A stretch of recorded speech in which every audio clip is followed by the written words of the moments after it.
কোরআন এবং সুন্নাহর আলোকে উলামায়ে কেরাম যদি জাতিকে পথ দেখান, আশা করা যায় যে জাতি পথ পাবে এবং উপকৃত হবে। জাতি এটাই আপনাদের কাছে প্রত্যাশা করে।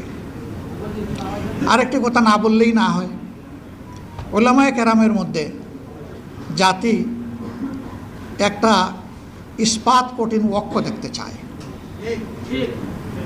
জাতি চায় যে ইসলামের মৌলিক বিষয়ে, জাতীয় জীবনে প্রয়োজনীয় বিষয়ে উলামায়ে কেরাম ঐক্যবদ্ধ থাকবেন।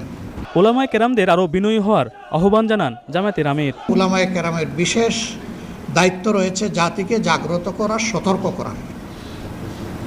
আপনারা সেই খেদমত আঞ্জাম দিবেন, আমরা আপনাদের কাছে আশা করি। কোরআনের আলোকে, কোরআনের গল্পই মানুষের জন্য যথেষ্ট।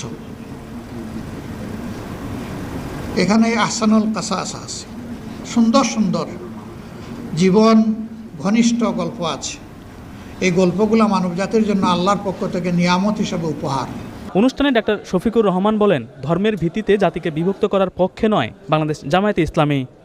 তাফহিমুল ইসলাম, চ্যানেল আই, ঢাকা।